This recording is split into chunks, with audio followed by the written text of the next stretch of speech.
Hi, Ross. Hey, how are you? Good to see you. Good to see you. I'm so thrilled that you are our speaker today. I'll try to do you proud. I'm sure. We have a lot of people that are going to join this meeting, and we have Good. some new ones as well. Awesome. We'll try not to scare Thank them you away. for your visit and have a safe drive.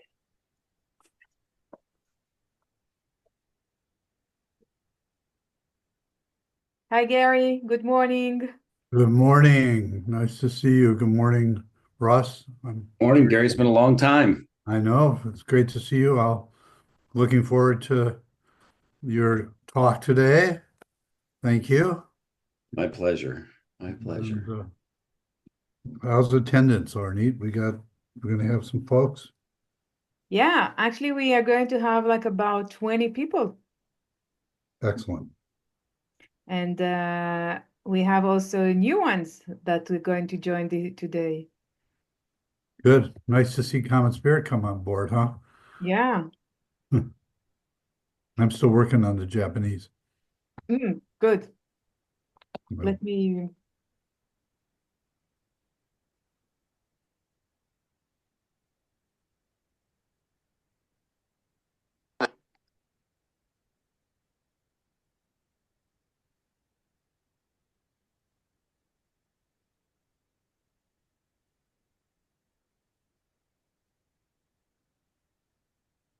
we still have some time, like 2 minutes before.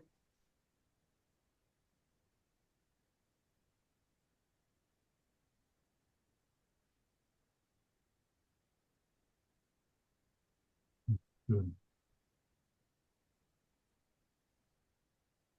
And you're gonna make me get up at 5:30 in the morning next week, or I need.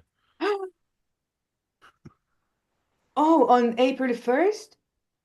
Yeah, I'm so sorry. that's okay. It is what it is. What I signed up for. We'll be Oh, on a family ski trip up in Whistler, British Columbia. oh gosh. I'll be there. Okay. Thank you. Sure. I just hope they're not all at that time. But the challenge of gathering people from around the world. Yeah, so yeah. And on a personal note, my daughter is getting married in 2 weeks from now. Wow, nice. Very Congratulations. exciting. So I'm so excited. I don't know where it's like. Yes, you're going to gain a member of your family. It's a small wedding, 500 guests. Oh, geez. Oh, and that you still have a week to decide for budgets, and you can say, hey, you guys totally missed. I really want you to focus on this. We need to incorporate that. You can Yeah. give us any feedback Okay. at the end. But really, it's Can we do brief introductions, do you think? People can say where they're from. Yeah. We can do it quick. Um, Do it very quick. yeah, there's quite a few that we're still missing. Let's give it another minute Okay. and then we can start.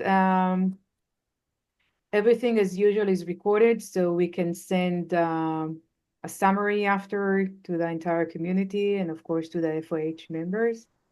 Um, let's wait another minute and then we can start. Mhm.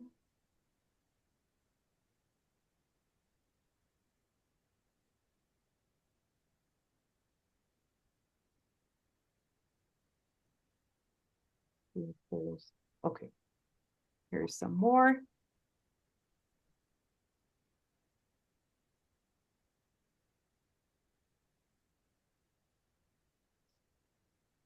I can see some old faces and new faces. Hi, Andy, Jessica, Shirley. I take offense being called an old face. Uh, Yeah. I mean, makes it unfamiliar. I'm kidding. I'm kidding. Um, so I think that we can start. People will continue to join the call. So hi everyone, good morning, good afternoon. So happy to see you all again with us. This is part of FOH, which is the really interesting think tank of community of leaders from the world premier health organizations from 14 different countries. And this is a working group that we call FOH Activators that we are trying to meet once every quarter. And we are talking about the workforce issues. I'm sure that some of you received already the summary of our previous meetings, and we are going, this meeting is recording as well, so we can provide additional summary. I will let Gary to introduce himself and some more highlights about this working group. And then we have a very special guest that Gary will introduce to give us the presentation of today, and then we will have an open discussion. That's great. Thank you. Thanks, Warneet, and good morning or evening to everyone. I'm Gary Kaplan. I'm have the privilege of leading this group. This is our first FOH Activators group, which is designed to take our member organizations and drill down into a deeper level of detail on specific focus areas. And this Activators group is around workforce, really our people, which is a core to our ability to do what it is we do for the people we serve, our patients.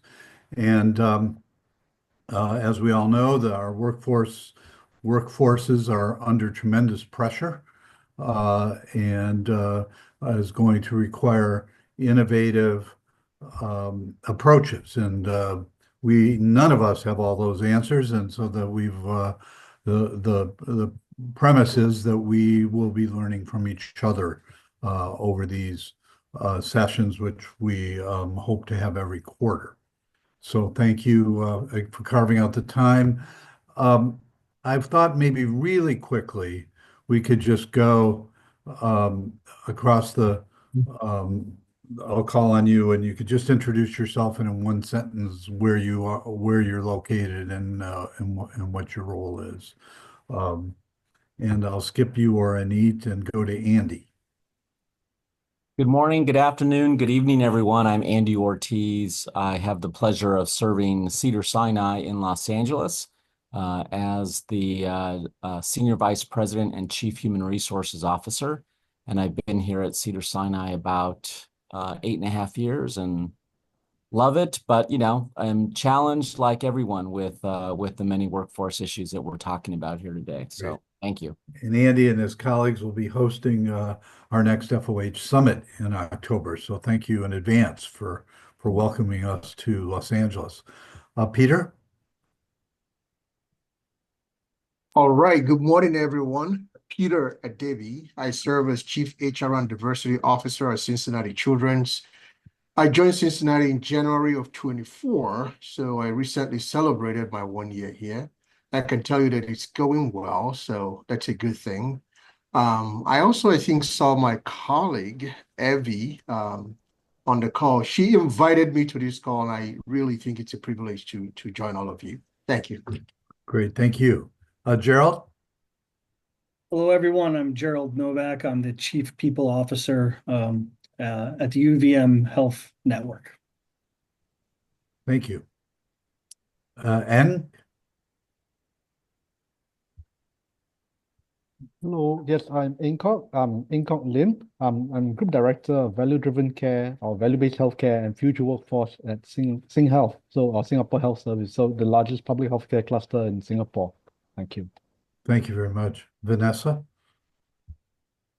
Good morning, everyone. I'm the Chief of Staff to President Michael Aboltroni of Fairleigh Dickinson University, who very recently met with Ruvan and other members from your team. So he couldn't be here today and asked me to represent our institution on his behalf. Thank you so much. Thanks for joining us. Yeah, this is great. We just had a meeting with them yesterday with Michael and Ken, and great. Welcome. That's great. Josette? Hi, everyone. I'm Josette Barron. I'm the head of strategy and execution for the Health Assurance Transformation Company, which is a spinoff from General Catalyst. So nice to be here.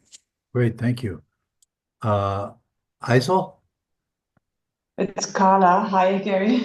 Hi, I'm Carla. I'm the Chief Human Resources and Chief Nursing Officer of Charité, and we are located in Berlin, Germany. great, thank you. Welcome. Shirley? Hi, I'm Shirley, head of HR, physician department from Sheba Medical Center. Great, thank you. Jessica? Hi there, Jessica Dudley. I am Chief Clinical Officer for Press Ganey, and before that, I was Chief Medical Officer for Brigham and Women's Physicians Organization. So nice to meet all of you. Great, thank you. Evie? Hi, I'm Evie Alessandrini. I am the Chief Operating Officer at Cincinnati Children's. Delighted to be with you all. Peter, glad you could make it. I am in safe driving mode, so not on camera until I'm out of my vehicle, but wouldn't miss time with you today. Looking forward to it. We'll look forward to seeing you. Esther? We call him? No. Hi everyone, I'm Esther from SingHealth, Singapore Health Services, together with Inc. I'm the Chief Human Resource Officer. Great, thank Yeah, you. nice to meet all of you here. Thank you so much. And I see YTUC or ETUC 5Q. I'm not sure if that's a name or a designation. Good morning. I'm not sure where that came from, but my name is Mark Gordon. I'm the Chief Operating Officer on the team with Gerald here at University of Vermont Health System. Great, thank you. Ruvan, you want to just introduce yourself briefly? Sure. Hi, everyone. I'm also driving, so off camera. My name is Ruvan Kadosh. I'm Operations Manager at FOH. Great to be here. I look forward to hearing all of Great. the interesting things today. Thank you. Oranit, we all know our Executive Director is FOH. You want to say a word or two? No, I think that we can start with our program Okay. today. Yeah. Okay. And then our speaker and celebrity is Russ Branzell. Russ serves as the CEO of the College of Healthcare Information Management Executives, which, amongst other things, which is really the Association of IT Executives. Correct me if I'm wrong on that. That we all know how critical IT is to our daily operations, but perhaps even more so to future innovative solutions to many of the problems we're facing. And Russ is going to talk to us about workforce issues, something that I know you're very interested in, he's very interested in. And I'm sure we'll open our eyes, bring some perspective, and then we'll have a conversation. So jot down your comments or questions as he's speaking, please. And when Russ is finished, we'll open it up to everyone on the call. Anything you would want me to say? I figured we wouldn't give your whole bio, but we'd get right. No, we don't need that. But thanks again for joining us, Russ, and for sharing your insights with us. Thank you very much, Gary. As I'm sharing my screen here, I'll kind of set this up a little bit. You're wondering why the heck is the guy that's responsible for a digital health association talking to you about HR issues. Hopefully everybody can see that now. Is it presenting correctly? Can you see it okay? Yeah. So I've done a lot of different things over my career. One of the craziest things I ever did was before I became CEO as part of University of Colorado Health, I swear I missed a meeting and was on vacation and came back and they told me they fired the VP of HR. And because I had a bachelor's degree in human resources and labor relations, which I've never used, I get to be VP of HR for a few weeks while they find a new one.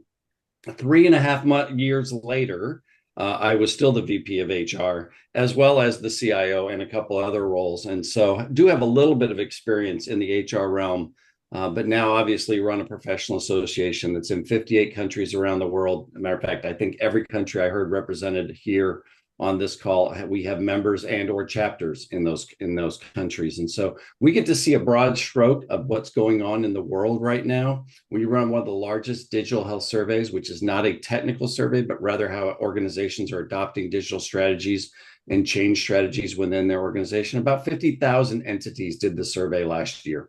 So we've got a pretty good touch for what is happening in organizations. But probably one of the greatest things we see is some of the big industry trends going on. Great thought leaders like Gary talk about this all the time. But one of the big things, our big presentation we've been doing around the world lately, is this thing called the healthcare revolution. Part of that is we believe what is occurring in a workforce revolution as well. And so one of the things we'll do today is we'll go over really briefly on these areas, kind of what we're seeing from an economic revolution and what's causing some of this transition to occur in a really meaningful way. A little bit of the workforce challenges, some of what we believe are opportunities, and maybe what is really the only answer, at least a real answer, but probably the only real answer that will get us out of the bind we see coming and moving forward. We do believe there's three major changes that are going to occur overall in healthcare over the next really imperative kind of things that are going to occur. One of those is whatever the heck this digital transformation thing is, it's going to stick. And we're going to talk about why we believe that is and why it's going to fundamentally change, and I'll use the healthcare term, the DNA of way healthcare is being delivered as we move forward. The next is what we call the big squeeze. And really in no time in history, specifically in healthcare, but I would say even the economies of the world, have we ever seen the leverage situation that's going to happen between people and technology and budgets all at the exact same time. And it's going to create a dilemma that we cannot get our ways out of using traditional means. By no means picking on our CFO brethren and sisters that are out there, but the reality is the first thing we do, I saw it this morning in Becker's report, the first thing we're going to do is start cutting people. That's what we hear every single time when it happens. We cannot cut our way out of what is coming. It will not help us. We will not be able to use traditional models, and we don't believe, to fix this. And then the next is we're going to see probably the greatest inequity and access of quality care that we're ever going to see. And we'll explain kind of why we believe that to be true as we move forward. Really, the premise of just about everything we're talking about from a Chime perspective and really what from a digital health perspective is really based on this. And that is, we believe we are at a very different point in history. One that actually none of us have ever experienced. All of us are information age leaders. We were born into, we've grown up, we were professionally trained. All we know, we have been brainwashed by all of our great thought leaders in the world, is basically information age thought leadership. Matter of fact, how we handle human resources is based on an information age. It was much different when we were in the second industrial revolution. It was very different during that time. But here's one of the things we believe, and we believe for several different reasons, is we believe we're actually either moving into or actually really in the fourth industrial revolution, which is no longer the information age. That was about putting computers in and software and that kind of stuff. What we're really entering in is the true era of digitization of just about everything we know as a humanity. We'll start going through this process. Now, it's not even being called that yet. We don't know if it's going to be called the AI age or the digital age or whatever it is. Just about all economists around the world would agree we are either in the start of, the middle of, or maybe even near the end of the hockey stick curve of a new economic revolution. Matter of fact, Klaus Schwab, one of the foremost thought leaders in the world, the founder of the Economic Forum, actually has been talking about this for about 10 years, but wrote a very thought-provoking book. And if you have not read this, this is an incredible book to read. It will change the way you think about work in healthcare, but also everything you interact with in an economy. If you think about understanding we are in a new era. As a matter of fact, his premise is everything we know and hold sacred in today's world, actually we need to question. We need to question whether it works right today, whether we should be doing it still, and how we operate in this new digital era that will change dramatically the thoughts that we have and the ways we operate completely moving forward.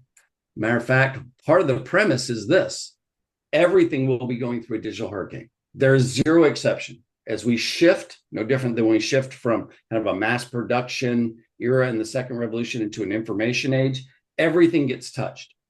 But the reality is, if you look at this, and the premise of this theory here is, the more and more things are sucked into this digitization mindset, the more and more everything you know and hold true will be digitized. That doesn't mean it doesn't involve humans. It just means everything will be digitized. Now, if you look, we're probably on the outside in healthcare. We are a bit slow to change on a traditional model, at least historically, we are slower to change than others as we see this moving forward. And what that does mean, though, is there's no exceptions. And if this premise is true as we move forward, that means every single person that works in a medical office, life sciences, payers, biomedical, hospitals, clinics, anything will go through some radical change in their skill set to become a digital-based worker, which means everything we hold true in their jobs today probably is going to have to dramatically change. One of the things, even in our small organization, we're doing is we're reviewing every job description to digitize their job, not to change them to be technical workers. We're not trying to make them coders and network engineers, but rather completely change the mindset of their job to be a data-driven, digital-driven leader in their area of specialty, no matter what it might be, including even our HR team is going through this process, even as we speak and go through this. And part of this is the challenges that we have. The challenges in front of us are real. Matter of fact, I would say, given the current challenge set, and I heard quite a few, you mentioned that you work in the era of, or the areas of HR in some capacity, no matter what the title is. I'm not sure I would want to work in those areas right now, because I think the challenges are so dramatic, but also with challenges comes opportunities for us to think differently. Without any doubt whatsoever, the silver tsunami is real. It is here. There is zero doubt that the silver tsunami is going to have dramatic effects, or already is having dramatic effects. As we speak, I am sitting in South Florida, which is the home of the silver tsunami, and it happens to be snowbird season. For those of you that don't know what that means, it means all the people that don't want to deal with the snow in the north and the cold in the north come down to South Florida, where it is usually consistently pretty warm. I just happened to get back here a few days ago to my place down here. As I went to the grocery store, I will tell you, the silver tsunami people are living here very well and enjoying their lives in warm South Florida. But if we really look at the data here, it's actually really scary. If you look at the data, this is just UK and USA data that we were able to pull from the labor departments a few years ago. And if you look, about the time we pulled it was 2021. You can move a few years as you look at this. We're about to go down the slide, and it's actually happening at a faster pace than even projected originally, in which somewhere, rough numbers, if you look at this projection, just in the next 3 to 5 years, you're going to lose 8 to 13% of the productive workforce with no replacements for them. No replacements. And this is a really true world issue. When we've traveled to all over the world and we pull any labor statistics we can find anywhere, this is true there as well. They may lag a couple of years, they may be ahead a couple of years, like in Japan, or lag a little bit some places in Europe. The reality is we're about to lose a significant number of people as we move forward. Now, this is the worst part about this. I was born in 65, so that makes me one of the oldest Gen Xers, but raised by really serious boomer parents and even post-World War II parents. I actually think more probably like a boomer as we go there. One of the greatest attributes of the boomer generation is somehow, some way, they were convinced to work harder than anybody else in humanity. Gary's probably a great example of this. I'm sure at Gary's prime, which he's probably still in, somehow, some way ingrained in his brain, he thinks a 60 to 80-hour work week is normal. And so what does that really mean if boomers are used to working 1.5 to 2.0 FTEs? That does not mean you're going to lose 18 to 13% of your workforce. You're going to lose up to 30% of your experience and your workload in your organizations, because the generations coming behind, and you cannot knock them for this because they were raised by the boomers, they will not work 2.0 FTE. They will not work 1.5 FTE. A rare one might work 1.2 FTE, but then tell you about it for the next 6 months. The reality, and that is not a bad thing, by the way. The reality is, as we look forward, we have to find a way to replace, probably in just the next 3 to 5 years, about 25% of the workload inside organizations. At the exact same time, there are no humans to do this. Whether you think he is one of the most brilliant people in the world, or you think he's one of the greatest nut jobs in the world, does not matter. Over 10 years ago, even, Elon Musk said the number one humanity issue for the next 2 decades will be there are not enough human beings on the earth to do the work that's necessary. And he's absolutely right if you look at any of the numbers and statistics. Matter of fact, if you just look at what's going on with nurses right now, it's absolutely crazy when you think about what's happening right now. Right now in the world, there's about 29 million nurses. Here's the sad part. There's only about 19 million of those that are actually in active nursing jobs. Depending on who you look at, there's a million different statistics out there. Probably somewhere between 3 to 5 million nurses short globally right now. But if you look at this statistic you see on the screen and apply that to the current shortage model that will be projected, we're probably actually somewhere between 5 and 8 million nurses short globally. We spend a lot of time in India. We spend a lot of time working with the largest health system there and spend a lot of time at Apollo Health. They had no nursing schools 10 years ago. They have 23 schools of nursing now in India. They still don't think they're even close to dealing with their shortage. Last time I was there, they actually threw a number up that was, I would think, made up, but I think it's a great example of the shortage we're about to feel. And that was, they believe just in India, they're 4 to 5 million nurses short and over 1 million doctors short over the next 5 years. By the way, that's more nurses that are being produced in the entire globe's nursing programs annually. That means they could consume every single nurse being produced. And actually, one of their greatest exports now is humanity, and that's actually trained nurses moving to other countries. Russia is getting their nurses from India. So many other countries in the Middle East are getting their nurses there. There will not be enough nurses. There will not be enough doctors. There will not be enough name your specialty of any kind. And I know we got a bunch of HR people. There won't be enough HR people as we move forward unless we think radically different.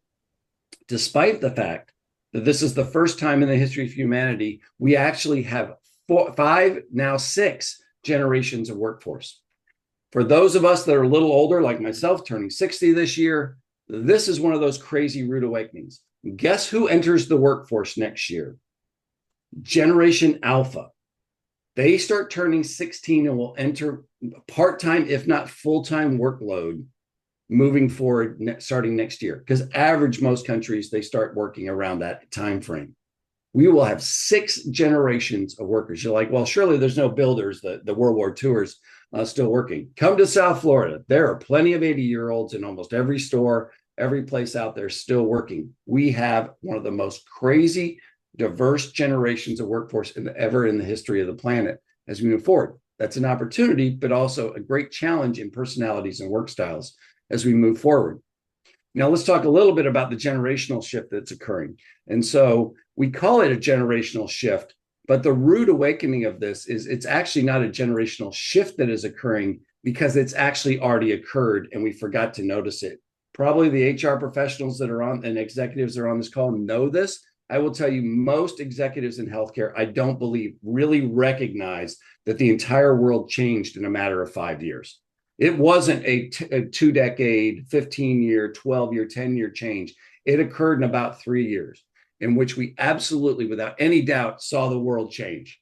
They are as digital as any human beings have ever been. This is all they think of every single day. And it's our workforce as we know it.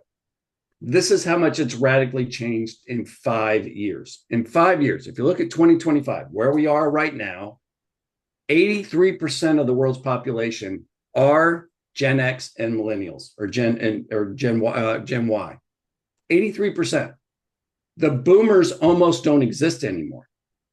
And Alpha is coming up right behind them. What they call next gen really is Gen Alpha is coming up right behind them. But by the time we hit 2030, a vast majority of our workload, our workforce, will not be boomers. Even though most of us think like, work like, executive life has always been set up in kind of a boomer mindset, it's going to be Gen X, Gen Y, and soon to be Alpha, really dictating how culture works, how they want to work, how they want to interact with leadership, how they want to interact with organizational types.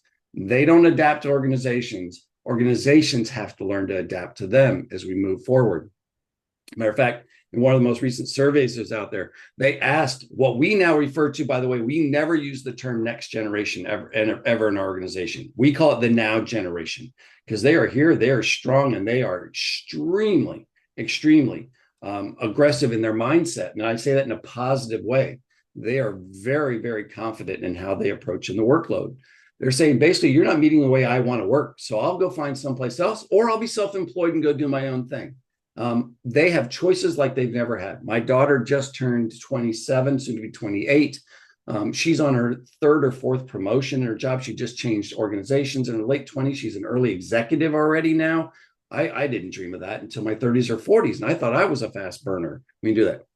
But I said, you're not creating the experiences at work they want. Well, I never even thought of something like telling my boss, I'll pick on Andy because I can see him here. I wouldn't have thought of telling HR, you're not creating a great experience for me at work. I would have said, thank you for a job and a paycheck.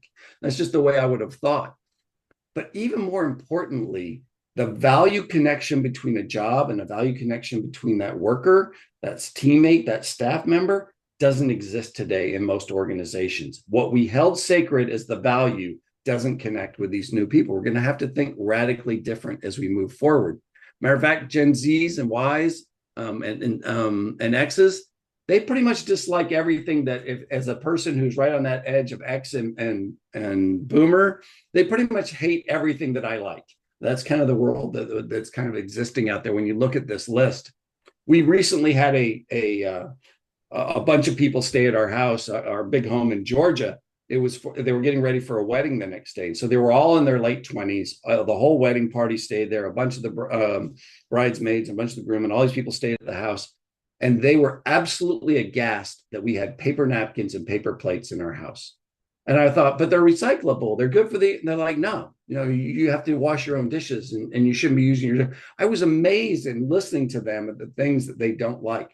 I even said, hey, there's the red Solo cups over there on the counter. And they all went to our cabinet and got a cup that could be reused. And they each hand washed it at the end of the night. I would have never thought that way my whole life. It's just a different world. But here's the part that's scary for us as a healthcare industry. They generally hate everything about healthcare. I mean, when I even spent a little time knowing I was going to do this, just in talking to these young people that were staying at the house, these young adults, and they didn't say anything nice about the industry that I get to work in, including my daughter who works in the industry, works in healthcare. And so it's interesting of all the things that they hate about healthcare. This is just one survey that was put out there that talks about all the different things they hate about healthcare. So the question is, if this is our future workforce and they don't like our industry, are we even set up for greater failure than other economy sectors that are out there who maybe they identify with a little bit better? Or, like many of them today, I'm going to go do something else that's self-employed, a self-contractor, a social media person, whatever it might be. They want to think differently about our industry, which means healthcare is either going to get driven to change or driven out, one or the other, as we move forward. So when you think about also some of the greatest issues that we are concerned about, whether that be the physician and nurse shortage that I just talked about, but not just the shortage of new pipeline, but the people leaving because they have options. I was talking to a group of young leaders recently, and I said, never has there been the situation, even post-World War II, where there were a lot of jobs that we were putting into the economy. Have you ever had more choice? You can change jobs, you can change skill sets, you can move around the country. It's just a mindset that's different. I get a little bored, I'm going to go try something new. Even if they have families and kids, they just pack up, go do something else and different. Well, when there's the situation we have with the burnout and the stress and the job and the administrative burden that we've placed on nurses, I'd just say everybody in healthcare, it's going to create a greater exodus. So we're going to have to figure that out really fast as we move forward as well.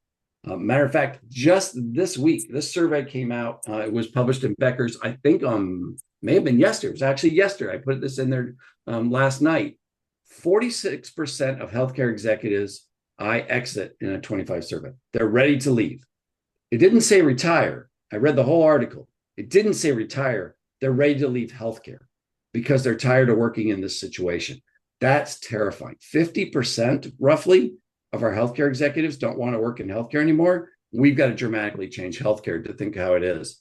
So probably the last part, and I won't spend a lot of time on this, and I know in the US, this is a significant issue. It may not be as big an issue globally, but that is in the urban centers, there does seem to be some opportunities for employment, some opportunities for skills development. But what we're seeing still is a mass exodus from the rural and underserved communities, because there's options today, even in the urban areas, where there is even a greater difficulty to get skilled workforce and to retain skilled workforce as we move forward.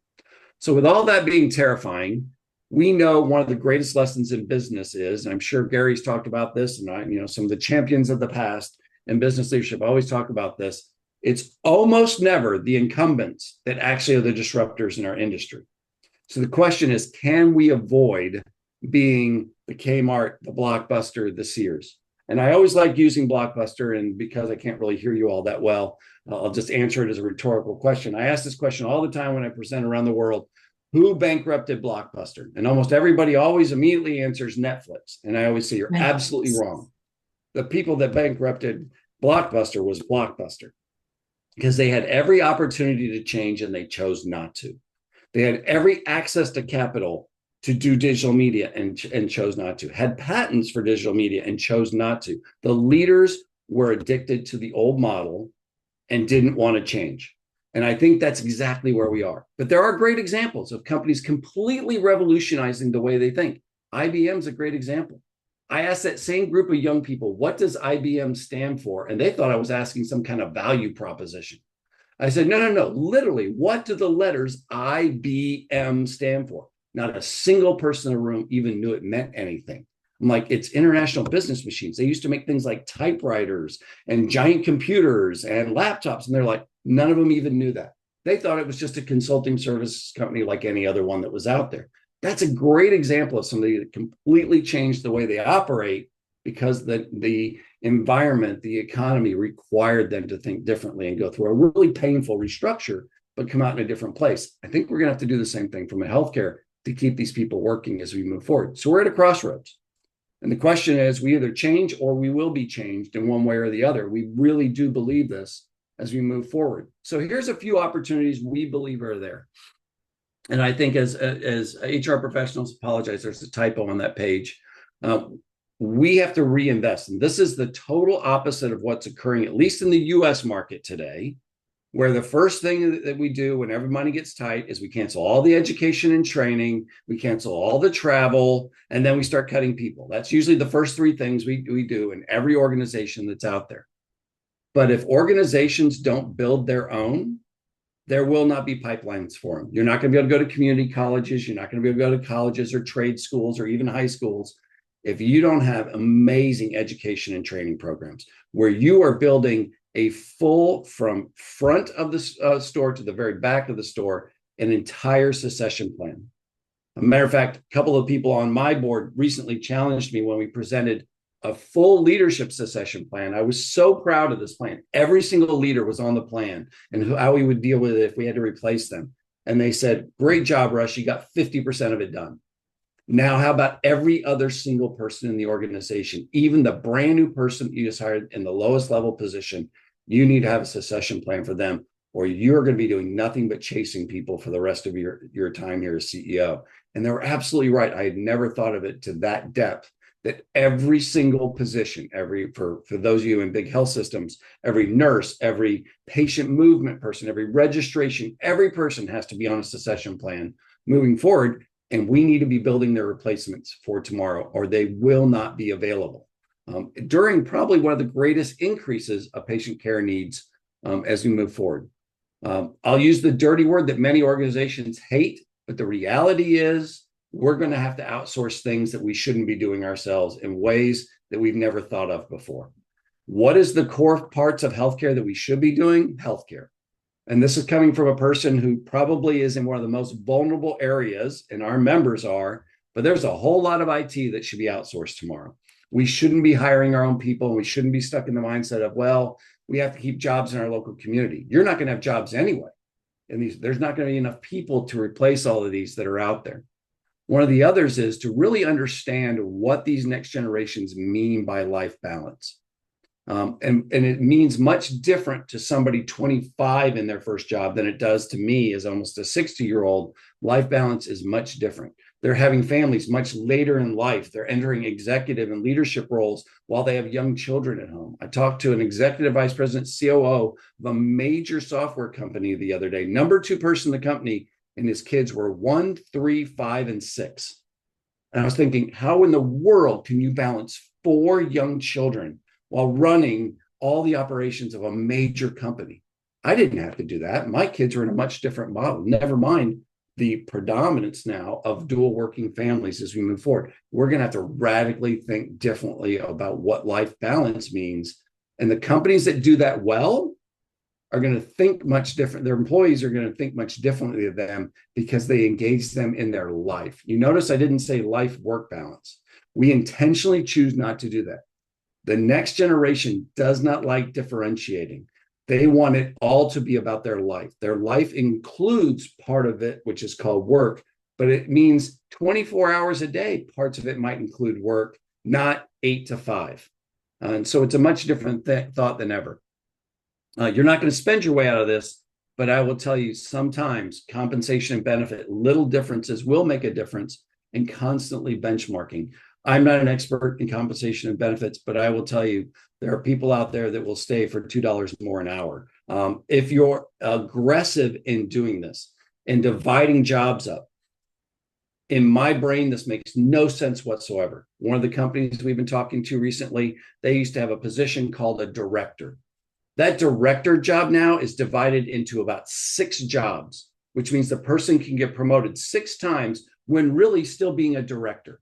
And so I'm trying to even figure out, it's a junior director, then a director, and then a senior director, and then a whatever director, and whatever, and step 2 or whatever. Why? Because if you're not showing fast progression with these next generations and showing them a ladder they can move up really fast, they're not going to stay. They're going to jump tomorrow, even for a pay cut. They'll jump to the place where they get a bigger title, more responsibility, and move fast as we move forward. I think probably one of the greatest opportunities till I get to the last one, which then I'll be done, is we don't spend enough time making great places to work. We are so busy being busy. Healthcare in particular is under a lot of stress right now. It's very, very difficult to work in healthcare anywhere in the world. But we forget that what we're really paid to do to be leaders is to create an environment where people love to work and love to be loved at work. And I think we've forgotten that skill set of really caring and being humans in a human business, which is what healthcare is, for our teams, not just our patients that we serve. I always break it down into 3s because I can think 3s. And I love this because it's from one of the books we teach from. It's part of our academy structure. And that is, if you just focus on the 3 Bs in the workplace, generally most things come out better. Create a better future for everybody that works there. Create a better vision that they can all buy into.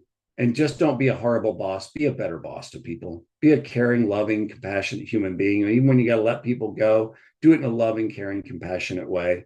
It is amazing to me how those 3 things seem so simple, but yet when I talk to people all the time, they say it's still missing. All 3 are missing in most organizations that are out there. And so I think we've got a great opportunity. Now I'll throw this last one up, and this is really where I think the last opportunity really is as we move forward. I'll skip that and move to this. And that is, we think the only real answer, if we really are going to see the workforce reduction that is going to occur because the boomers leaving and people transitioning in other places, there's probably only one real answer that saves healthcare. And that is automate, automate, automate, automate, automate. Now, we get asked this question. I just recently got asked this question. Probably one of the worst things you can say when you're talking to a group of physicians. I ran a medical group as CEO for a while in Colorado. Probably one of the worst things you can say, but I think it's absolutely true. Someone asked the question, do you think AI is going to replace physicians or nurses and others? Well, the politically correct answer right now is, well, no, it's just going to help you do your job. Well, I'll give you the politically incorrect answer. I sure as heck hope so. I hope it replaces 20, 30, 40% of HR and physicians and nurses, not the human beings, but the workload that's there. You need to find a way. We throw this out as a total transparency made up number because we can't really quantify it.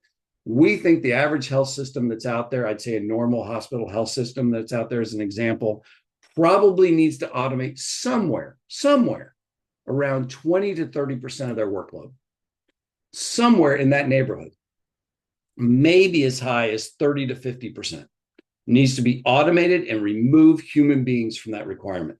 In the places such as nurses and physicians, it's probably closer to 30 to 50% of their work that they do needs to be automated. They don't need to be stocking shelves. They don't need to be doing paperwork anymore. Matter of fact, I've been working with some of the voice recognition systems that are ambient listening, and we've been giving them challenges. We said, in 3 to 5 years, eliminate a nurse or doctor ever touching a keyboard or a mouse ever again. Never again. Change their lives completely. Use full ambient learning and environment to radically change the way they do their jobs, where they're only focusing on the top 5 to 10% of the skill sets required to do their job. And then we will radically change. We're going to have to do basically these 3 things under automation. One of those is remove all the unnecessary work. There's so much bureaucracy in healthcare, so much administrative waste, so much wasted time that's created in healthcare. And you know who knows this the best? Is the brand new X's, Y's, and soon to be, and the Z's and the A's coming in. Ask them what they have that's wasted time, and I will tell you, you'd be amazed. We did that in our organization. I was absolutely flabbergasted. Stuff I hold as sacred, they said it's just a waste of time. We don't even need to do it. The other is, if you can outsource it, you better start thinking about outsourcing it. If somebody can do it better, cheaper, or both, you better think about this. And it is considered almost sacrilege in some communities to say we need to get rid of a bunch of jobs and find somebody to do it better. But what would you rather have? The hospital still thriving in 5 years, or some employees that maybe have to get outsourced to another company? And again, we just think that's too. But probably the greatest opportunity is to automate to save healthcare as we move forward. Actually, I would argue every sector of the economy, some much farther ahead than others, such as the automotive industry, as an example, which has been automating for decades. But almost every sector of the economy is going to have to dramatically relook at every bit of workload, work processes. If you're familiar with the Baldr's process, remapping every single process and organization, remove all waste, outsource what you can't do, and automate what you can to allow the humans that are left to focus on the most important work in that organization as we move forward. So we've done a little bit of skills development on this area. We do a lot of different work. The only real message I'll leave on this screen is this. Every single person in your organization is a digital worker moving forward. I did a presentation for about 30 of the top CEOs a few years ago in Chicago in a private setting. And I asked the question, how many of you have a fully trained digital leader, meaning CIO, Chief Digital Officer, that really can change your organization the way it moves forward? And almost no hands went up. And really, that's a condemnation of my organization. And I said, well, let me ask you another question. How many of you have a fully enabled digital CFO? Or how about Chief People Officer? Or how about Chief Nursing Officer? They're fully digitally enabled to do their job moving forward. And the answer is none of them. Then I asked the question that made them do some self-reflection. I said, how many of you are the digitally enabled Chief Executive Officer to run these organizations moving forward? And they said the same thing. We're not. But if this is right, if we think this is the direction this is going, which all indications is it is, whether that's economists or business leaders or whatever, saying this is the direction to a new digital economy, a new digital way of doing business and engaging people, we're going to have to radically change how every single person in the organization does their job. Just look at this list. We've been combining this list. We added other cool stuff because if we didn't add other cool stuff at the bottom, somebody said you're missing this or you're missing this on this list.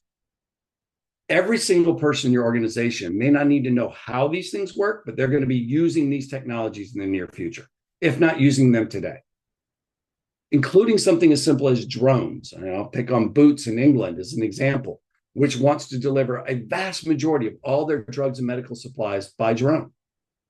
5 years ago, you wouldn't even thought about it. The perfect example is AI, the word that's buzzword everywhere right now. 3 years ago, not a single person on this call even knew what a chat GPT was. But now every single one of you either have a policy about it or are using it yourself almost on a daily basis. That's how fast fourth revolution technologies are going to radically change the way we do our work in healthcare moving forward. So the question is, how do we move forward? We don't move forward. You know what we do?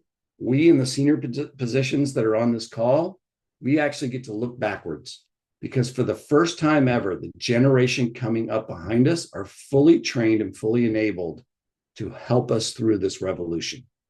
Unlike other revolutions where we got rid of blacksmiths and changed them to auto workers, we had to reskill them. The people coming up behind us are true digital natives that want to help us through this. The future is actually behind us, and that we have to enable them to really make a difference. So with all of that, I think I'm done. And Gary, I'm going to turn it back over to you. Hopefully I riled everybody up well enough that you can Thank you take very it from much. here. Thanks very much, Russ. That was quite interesting and provocative for all of us, even an old boomer who is hopefully not wedded to the old ways. Let's open it up for comments or questions. Please use the hand function. I see Vanessa has her hand up. Was that your hand, Vanessa? No. Let's use your hands for comments and questions. I'm sure there's provoked a fair amount of thinking here. Anybody want to start? Andy, go ahead. Thank you. Hi, Russ. Thank you for the presentation. As you know, we see lots of these doom and gloom presentations all the time at different conferences and different places, but this one was particularly well done. So thank you so much for making it so kind of concrete and real. So really appreciate your insights and expertise. So one of the things here at Cedars-Sinai in Los Angeles that we're doing, and it's not so terribly innovative.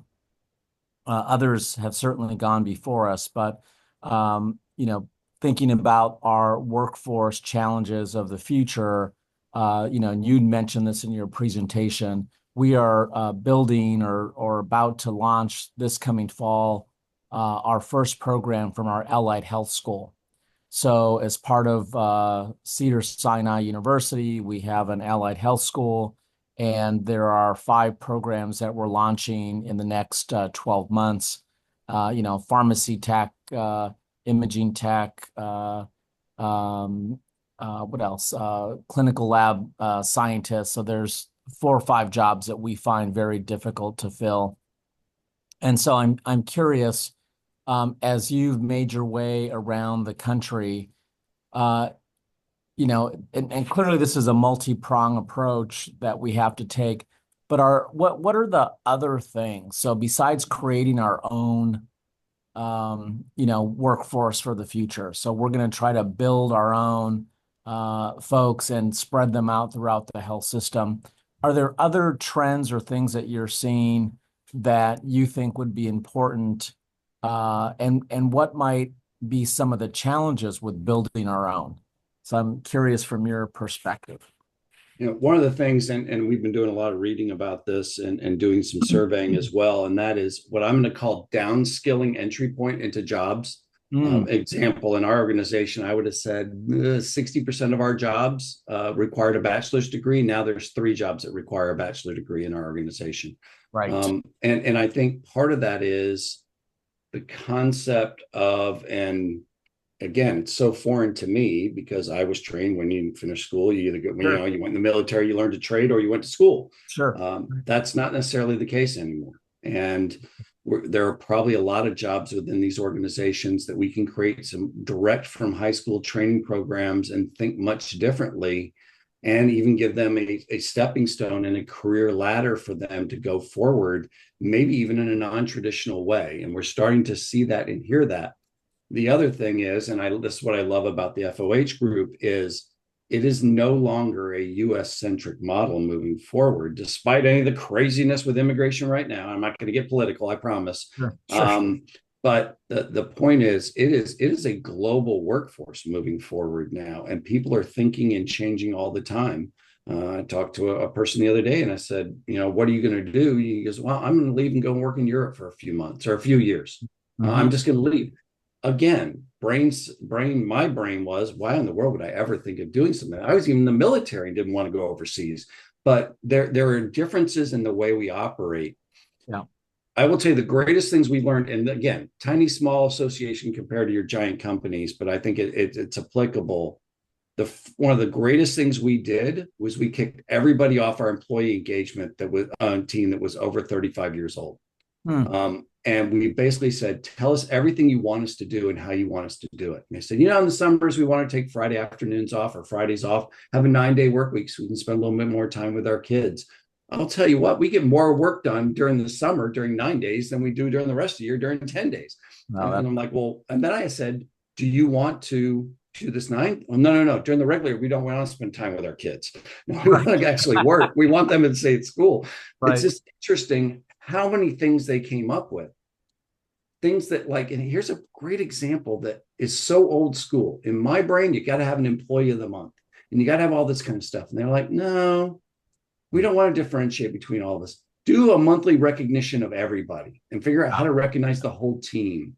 And matter of fact, in our organization, this is one of their rules they set up. We're not allowed to call anybody an employee or a staff member. They're only teammates. And that was a rule the young people set up. And it infers relationship and belonging to something that is much greater than a paycheck. But old guy wouldn't have ever come up with that. Matter of fact, our HR person wouldn't have come up with that. Matter of fact, I don't think anybody on our senior leadership team would have came up with that. I think we're going to have to get really good at listening to young people. Yes. They're not young from a mindset, but I will tell you, it is not what we have been trained to do as leaders, to trust a 24-year-old with the future of our culture. But if we don't engage them, we're going to get killed. Right. That's great. Thank you, Russ. Thanks, Russ. That's very helpful. Gerald, you're next. Thank you. Thank you, Russ and team, for getting together today. I think everything that we're seeing tracks with what we've been experiencing. I think about a year and a half into COVID, the bottom fell out, and it was basically the worst workforce shortage we had seen since World War II. And we really here in Vermont became students of the labor economics and saw the boomers retiring, the millennials sitting on the sidelines, birth rate, immigration trends going down. What really concerned me was that there was about 6.5 million non-college jobs in America, and only about half as many of the people that do those. And then seeing that healthcare specifically had twice the number of exits and twice the number of open roles, as a ratio to every other industry, said we're on a trajectory that's not sustainable. We've done everything we could to rebuild the engine for recruiting experienced workforce and to create our own through all the workforce development programs. And I totally agree about all the Asians, integration, collaboration, everything that you had listed today. But it's almost like the automation piece also speaks to perpetuating the model we have today. And I think that if we're really going to see less of a workforce, we're also going to be pushed structurally to think differently about healthcare, not simply propping up all the institutions and service lines and brick and mortar that we have. And it's not just telehealth, right? So I'd love to hear your thoughts or even the teams around, as we think in the next 5, 10, 15 years of healthcare, and we know that there's only going to be, if we're lucky, 80% of the resources we need to serve an aging population. What are we going to not do? What are we going to change? What sacred cows are we willing to not cover, particularly where I am, which is in a rural health environment? Thanks, everybody. Thank you. That's a critical point of what are we not going to do in the future? We're running out of time, but I want to keep going here. Vanessa, your hand's up, and we have an opportunity for your comment or question, please. Sure. Thank you so much. I just wanted to touch on the healthcare education component. So FDU does not have a medical school, but we do have a nursing school of psychology and counseling, a pharmacy school. We have programs in for PAs and occupational therapists. And so, Russ, I'm curious kind of what you see as a critical point that higher education institutions, especially those that are working to train licensed practitioners going into the workforce, to kind of blend the traditional licensed training that's required to practice alongside kind of contending with these other issues, generational shifts, automated learning, and kind of what are opportunities for higher education to kind of to advance and be an ideal partner for community colleges, for healthcare systems, so that we can continue to respond to the needs of the industry. Well, I think you're going to have the higher ed's going to have the exact same pipeline problem that everybody else is going to have. And it's just, matter of fact, there's going to be higher ed organizations downsizing or being eliminated, just like hospitals are being eliminated at this point due to those issues that are out there. I think the things that we've always considered sacred, we have to think differently. I generally live in Atlanta, Georgia, is a great example. And what's amazing is all the academic institutions are on the northeast side of town. Guess where all the medical systems are? On the northeast side of town. Why? That's where all the money is. Well, the people that we have an opportunity to recruit from are on the southwest side of town, or on the south side of town. We have to look, and this is one of the greatest opportunities for overall economic development for all people out there. If you want to look at this from an equity perspective, we've got to start thinking differently about how and where we engage people from an earlier point in the school cycle, in elementary, middle school, and other areas. And it's been proven around the country that if you do some of this, it will really make a difference in the pipeline being developed. But if you think you're going to compete a little bit better for that one person, that one person's got so much choice moving forward. You've got to think about it. Fishing in a different pond is maybe a good analogy if you're going to really find the right people that are out there. I know we're almost out of time, so I'm trying to give short answers. You know, we are out of time, and I appreciate that. I appreciate that we got in a few questions. This was, very provocative, and thinking about disruptors, thinking about life balance, not work-life balance, thinking about what it means, how the important role or not of culture in organizations and belonging to something as both attractive to these future generations, but also within limits, as opposed to some of us, how we approached it in years past. So a lot to think about. I think as we come back in a couple months, we might even want to start off with further discussion of some of these issues. And I don't know, Russ, if you'll be able to join us or not, but we look forward to more conversation, to case studies. We're trolling for case studies. So we would like any of you who doing something innovative. It doesn't need to be a fancy presentation. It can be 5 minutes or 10 minutes of sharing with us that then can be a platform, I think, to a lot of robust conversation as we've had today and in our previous meetings. Any last words, Oranit, before we adjourn? Ross, thank you so much for the presentation. Very interesting. You did make me proud, and more than that. We're very grateful. That's all I needed to hear. Thank you, Arnett. Change is a way of life, and if we don't embrace it, we'll be left behind.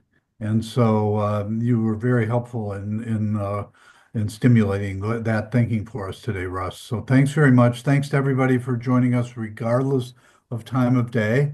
And we'll look forward to our next gathering. Yeah. So Thank see you, you. everyone. Thank you so much. Thank you very much. Take care. Thank you. Thank you.